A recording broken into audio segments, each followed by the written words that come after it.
the ultimate goal that these people have in mind is the goal to create a one world government run by the banking industry, run by the bankers, and they're doing it in sections. The European currency, the euro, and the European Constitution is one part of it. Now they're trying to do it in America with the North American Union, right? And they want to create a new currency called the Amero, right? And the whole agenda is to create a one world government where everybody has an RFID chip implanted in them. All money is to be in those chips, right? There'll be no more cash. And this is giving me straight from Rockefeller himself. This is what they want to accomplish. And all money will be in your chips.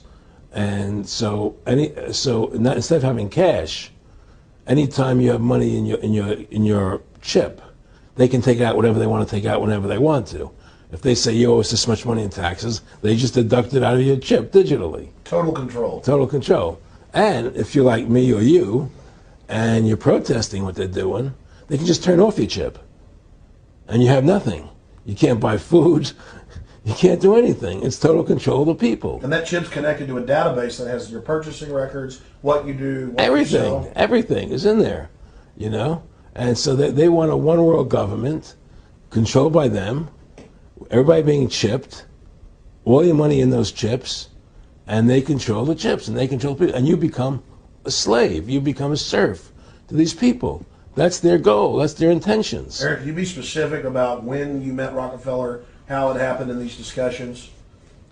I met Rockefeller through a female attorney I knew who called me up one day and said, one of the Rockefellers would like to meet you. I had made a video called Mad as Hell, and he'd seen the video and wanted to meet me and knew I was running for governor of Nevada. So sure, I'd love to meet him. And I met him and I liked him, and he was a very, very smart man. And we used to talk and share ideas and thoughts. And he's the one who told me 11 months before 9/11 ever happened that there was going to be an event. Never told me what the event was going to be, but there was going to be an event. And out of that event, we were going to invade Afghanistan to run pipelines from the Caspian Sea. We were going to invade Iraq, you know, to take over the oil fields, establish a base in the Middle East, and make it all part of the New World Order. And we'd go after Chavez in Venezuela. And sure enough, later 9/11 happened. And I remember he was telling me how how you're going to see soldiers looking in caves for people in Afghanistan and Pakistan and all these places. And there's going to be this war on terror, which is no real enemy. And the whole thing is a giant hoax, you know, but it's a way for the government to take over the American people. He told you it was going to be a hoax. Oh, yeah. Oh, yeah. There's no question. He says, there's going to be war on terror. And he's just laughing. There's no, who are we fighting? I mean, why do you think 9/11 happened and then nothing's happened since then? Do you think that our security is so great here that these people who pulled off 9/11, who were able to, can't knock down another plane? Come on, it's ridiculous. 9/11 was done by people in our own government and our own banking system to perpetuate the fear of the American people into subordinating themselves to anything the government wants them to do. That's what it's about, and to create this war, this endless war on terror. And that's why and that was the first lie. And the next lie was going into Iraq, you know, to get Saddam Hussein out with his weapons of mass destruction. That was the next lie. Now, specifically, this was a little over 6 years ago. This was 11 months before 9/11. Yeah. And Nick Rockefeller, who's a lawyer, he's become your friend over the previous years, and he's saying to you that there's going to be this big event, and then out of that we're going to have a war on terror, and it's just going to go on and on. Right. An endless war on terror without any real enemy. That you can never, so you can never define a winner. And did he say that it's going to be perfect because you can't define an enemy? It just goes on and on? Yeah, because you can't define a winner. There's no one to beat, so it goes on and on forever. And they can do whatever they want. They scare the hell out of the American public. Look, this whole war on terror is a fraud. It's a farce. It's very difficult to say it out loud because people are intimidated against saying it. Because if you say it, they want to make you into a nutcase. Let's But be the truth has to come out. That's why I'm doing this interview. The fact of the matter happens to be that the whole war on terror is a fraud. It's a farce. Yeah, there's a war going on in Iraq because we invaded Iraq. And people over there fighting, you know. But the war on terror, it's a joke, you know. And until we discover what really happened on 9/11 and who was responsible for 9/11, because that's where the war on terror emanates from. That's where it comes from. It was 9/11 that allowed this war on terror to begin. And until we get to the bottom root of 9/11, the truth of 9/11, we'll never know about the war on terror.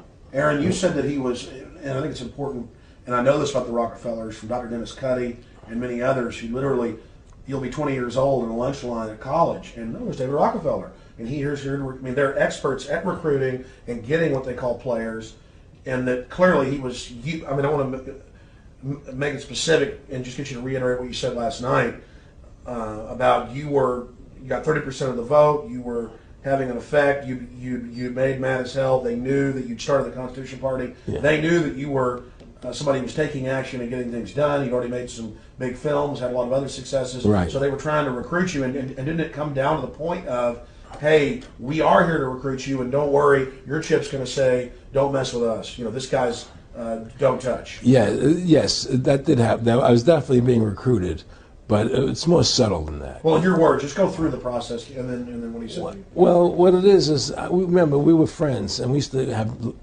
go to my house a lot. We'd have dinner, we'd talk, and he'd tell me about business investments I get involved in, you know, or they would help me with this business investment or that business investment. And was I interested in joining the Council on Foreign Relations? You know, I would have to get a letter to join them, but was I interested in that? And, you know, just stuff, you know, leading you on. And I used to say to him that I never really did that because that wasn't where I was coming from. You know, as much as I like you, Nick, you know, your ways and my ways, we're on the opposite side of the fence. You know, I don't believe in enslaving people, you know, and he would come back with, oh, I do? Or? Well, it would be more like, you know. It's better for them. Well, it's more like, you know, how do I put it? It was like, what do you care about them? What do you care about those people? What difference does it make to you? Take care of your own life. Do the best you can for you and your family. What do the rest of the people mean to you? They don't mean anything to you. They're just serfs. They're just people. You know, it was just a lack of caring, you know, and that's just not who I was. It was just sort of like cold, you know. It was just like cold, you know. And I used to say to him, what's the point of all this? You have all the money in the world you need. You have all the power you need. What's the point? You know, what's the end goal? And he said the end goal is to get everybody chipped, to control the whole society, to have the bankers, the elite people, you know, the bankers and some governor controlling the world. And I said, do all the people in the Council on Foreign Relations believe this way you do? He said, no. You know, most of them believe they're doing the right thing. A lot of them believe it's better off being socialistic. You know, we have to convince people that socialism is really capitalism. Because America's becoming a socialist country. It's a communist country today. Well, one of the things they told me was that he was at the house one night, and he would talk, and he started laughing. He said, Aaron, what do you think women's liberation was about? And I said, I had pretty conventional thinking about it at that point. I said, I think it's about women having the right to work, getting equal pay with men, just like they won the right to vote, you know? And he started to laugh. He said, you're an idiot. And I said, why am I an idiot? He said, let me tell you what that was about. We, the Rockefellers, funded that. We funded women's lib, you know? And we're the ones who got all over the newspapers and television, the Rockefeller Foundation. He says, and you want to know why? He said, there were two primary reasons.